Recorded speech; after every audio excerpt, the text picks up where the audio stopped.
नमस्कार दोस्तों, राधे राधे। कैसे हो आप सभी? आशा करती हूँ आप लोग ठीक होंगे, खुश होंगे, स्वस्थ होंगे।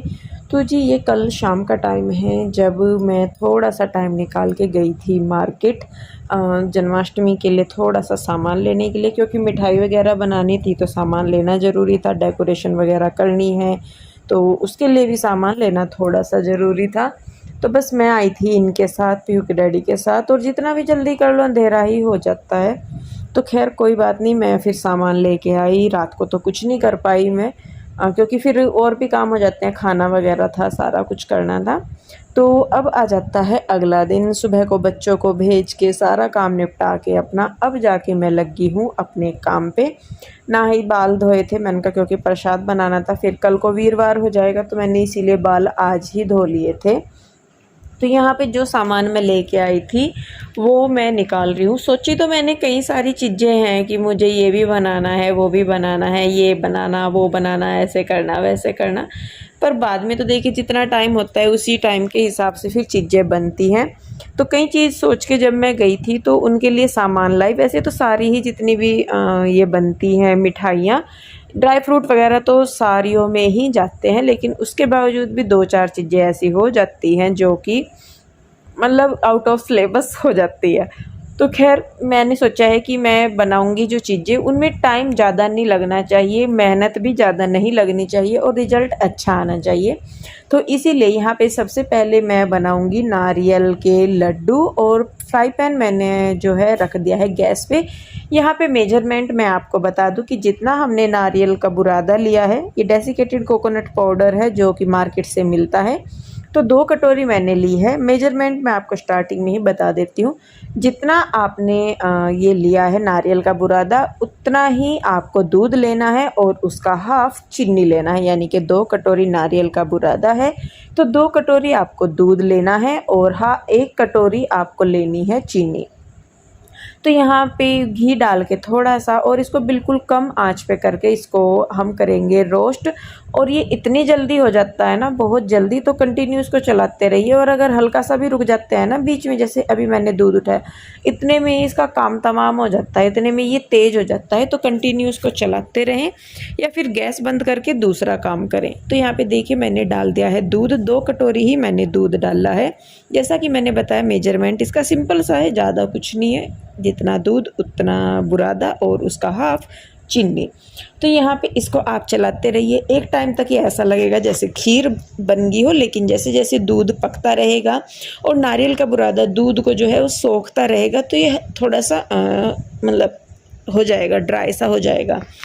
तो देखिए बस यहाँ पे इस स्टेज पे आके इसमें हमने मिक्स कर दी है चीनी, और क्योंकि दूध लगभग सारा ही जल चुका था, तो उसके बाद हमने यहाँ पे डाली है चीनी।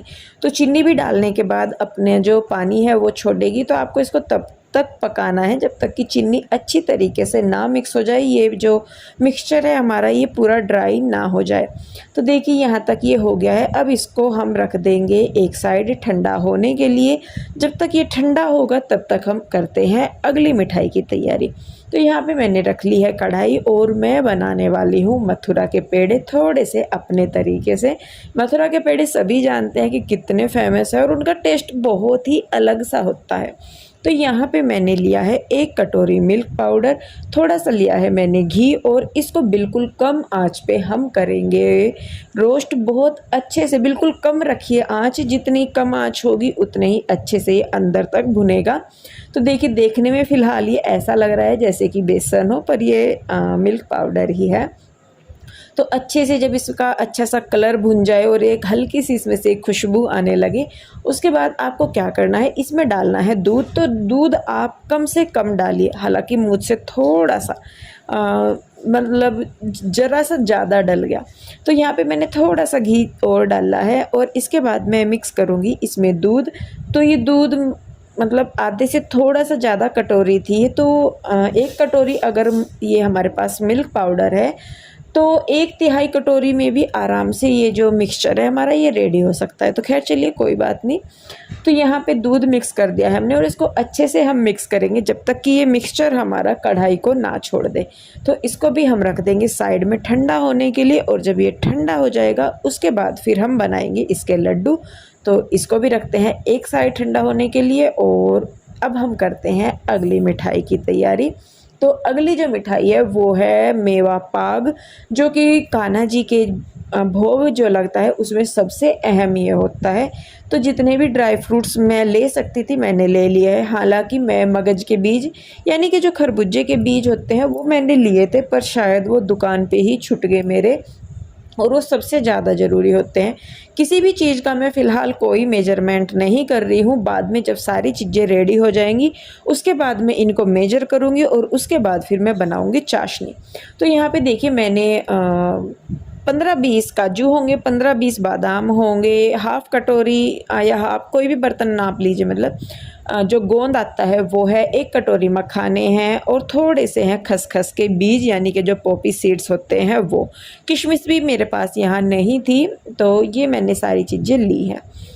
तो देखिए सबसे पहले कढ़ाई मैंने चढ़ा दी है और कढ़ाई में डाल लूँगी मैं घी। देसी घी में ही सारी चीज़ें बनेंगी, तो देसी घी ही मैं डाल ले रही हूँ। अब आपको एक एक करके जितने भी आपके पास ड्राई फ्रूट हैं सारों को करेंगे। सबसे पहले हमने लिए हैं बादाम।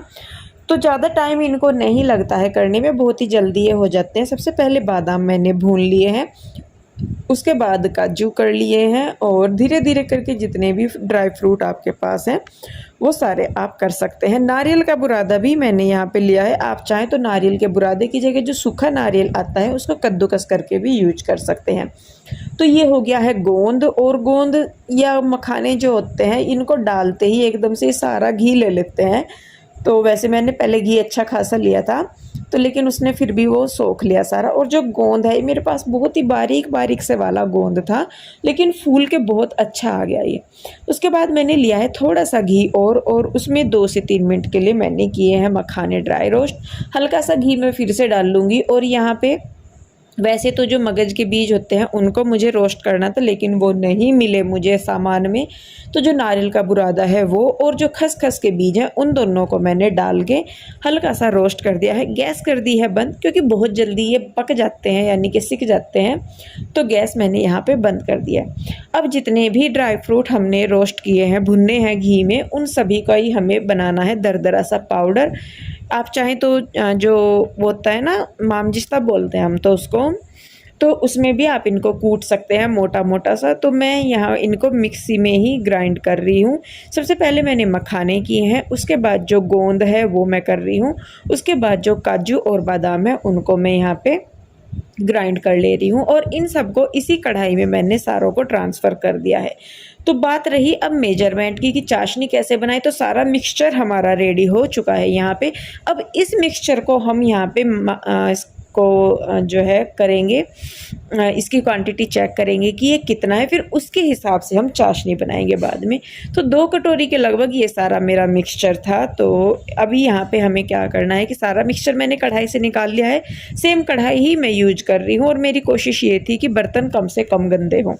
तो यहाँ पे कढ़ाई में मैंने 2 कटोरी चीनी ले ली है, और 2 भी नहीं ली, 1.5 कटोरी के लगभग मैंने चीनी ली है, और चीनी का हाफ मैंने पानी लिया है। तो चाशनी मैंने रख दी है पकने के लिए। तो यहाँ पे मैंने जो है लिए हैं पिस्ता, उनको मैं कूट दूंगी थोड़ा सा ऊपर गार्निशिंग के लिए। इनको मैंने रोस्ट नहीं किया, इसमें घी में नहीं भुनना। तो देखिए यहाँ पे इनको मैं पका दूंगी। तो जब तक मेरी चाशनी पकले जा रही है तो मैं और भी काम बीच में करती जा रही हूँ। तो यहाँ पे मैंने जो अपनी थाली है वो भी तैयार कर रही हूँ। मैंने बटर पेपर उसमें डाल दिया, ऊपर मैंने लगा दिया है घी अच्छे से, ताकि जो पंजरी है वो जब अच्छी तरीके से चाशनी मेरी पक जाए तो मैं तुरंत के तुरंत उसे थाली में ट्रांसफ़र कर दूँ। तो चाशनी जो है यहाँ पे आपको 1 या 2 तार की करनी है, उससे ज़्यादा नहीं करनी है। मैं तो 1 तार की ही चाशनी उतारती हूँ पाग के लिए, क्योंकि वो एकदम से फूल जाता है फिर ज़्यादा। तो देखिए यहाँ पे आपको अगर वैसे भी हाथ पे नहीं नज़र आ रहा है तार, तो जैसे ये जो चमचा का है ना, इसको जब आप इस पे से ड्रॉप्स डालते हैं नीचे, तो पहले तो स्टार्टिंग में फटाफट गिरती रहती है, लेकिन बाद में वो क्या होती है कि वो तार के साथ गिरते हैं। तो उससे भी आपको आइडिया लग जाएगा कि चाशनी आपकी 1 तार की या 2 तार की हो गई है। उसके बाद जो मिक्सचर हमने रेडी किया था ड्राई फ्रूट का, वो इसमें हम डाल देंगे, और 1 से 2 मिनट के लिए हम इसको घुमाएंगे। तो बहुत जल्दी ये हो जाता है, और साथ के साथ इसीलिए आपको ज़रूरत है कि आप अपनी थाली जो है वो रेडी रखें। ताकि आप साथ के साथ इसको ट्रांसफ़र कर सकें, नहीं तो ये एकदम से ड्राई हो जाता है, एकदम से जम जाता है। तो देखिए यहाँ पे तीनों चीज़ें मेरी जो है वो हो गई हैं रेडी। अब बारी आ जाती है इनको शेप में लेके आने की। तो देखिए मैंने ट्रांसफ़र कर दिया है इसमें, और जो पिस्ता मैंने थोड़े से कुटे थे उनको मैंने इसके ऊपर डाल दिया है गार्निशिंग के लिए। तो ये खड़े खड़े जितना मुझे करना था मैंने कर लिया। उसके बाद जो वो मिठाई है, मतलब जो पाग है, मेवा पाग है, उसको मैंने हवा में रख दिया था पंखे के नीचे ठंडा होने के लिए। तो जब तक वो ठंडी होती है तब तक मैं बना लूँगी बाकी की मिठाई।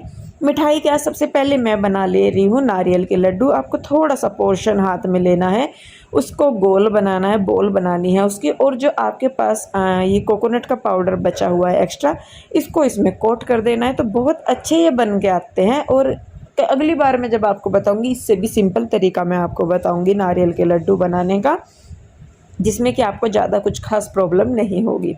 तो यहाँ पे देखिए ऐसे ही कर कर के मैंने जो नारियल के लड्डू हैं वो सारे बना लिए हैं, और इनमें ज़्यादा टाइम नहीं लगा, क्योंकि ये चीज़ें ऐसी हैं कि इतना टाइम इनमें बनाने में नहीं लगता। बाकी अगर किसी और चीज़ में, जैसे बेसन के लड्डू, बूंदी के लड्डू हुए या कुछ और हुआ, उनमें काफ़ी टाइम लग जाता है बनाने में। तो देखिए धीरे धीरे करके जितने भी लड्डू थे नारियल के वो मैंने सारे बना लिए हैं, और इनको नारियल के पाउडर में ही कोट कर करके मैं रख दे रही हूँ।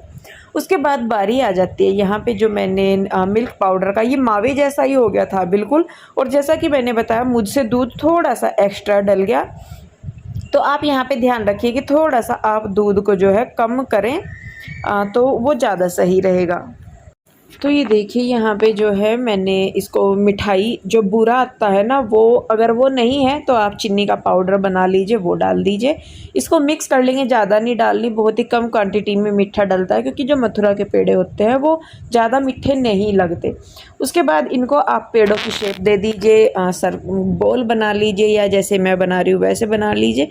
और ऊपर मैं कर रही हूँ इनके मतलब पहले मैं इनको सारों को बना बना के रख रही हूँ। पेड़ा बनाया मैंने, बॉल बनाई, उसको बाद में शेप दे के जो पाउडर था यानी कि बूरा था, उसी में ही मैंने इसको कोट कर दिया। और लास्ट में मैं कर रही हूँ यहाँ पे जो काजू, मेरे सॉरी मैं फिर नाम भूल जाती हूँ, पिस्ता, उसकी मैं गार्निशिंग कर रही हूँ। और क्योंकि दूध इसमें थोड़ा सा एक्स्ट्रा डल गया था, तो उसी की वजह से थोड़ा सा ये लूज हो गया था। तो लड्डू भी बन गए हैं, पेड़े भी बन गए हैं। अब जो हमने ये जमाई थी, पंजरी बोल लीजिए, ये देखिए हमारी कितनी अच्छे से जम के आई है, और ये बहुत ही आराम से ये कट जा रही है। तो यहाँ पे मैं इसके स्लाइसेज काट दूंगी। तो आज की इस वीडियो में मैं आपको सिर्फ 3 रेसिपी ही दिखा रही हूँ, बाकी जो अगला वीडियो आएगा बाकी रेसिपीज आपको उसमें नज़र आएंगी। बनाई सारी मैंने आज ही हैं, इसमें ऐड करूँगी तो काफ़ी लंबा वीडियो हो जाएगा। तो इसीलिए इस वीडियो में मैं सिर्फ 3 रेसिपीज आपके साथ शेयर कर रही हूँ। तो वीडियो कैसी लगी आप मुझे प्लीज़ ज़रूर बताइए, और अच्छी लगी है तो वीडियो को लाइक करें, शेयर करें, कमेंट करें। सब्सक्राइब नहीं किया है तो कर ले। तो आप सभी को कृष्ण जन्माष्टमी की हार्दिक शुभकामनाएं, और आप लोग अपना ध्यान रखिए, खुश रहिए, स्वस्थ रहिए। मिलती हूँ जल्दी, तब तक के लिए राधे राधे।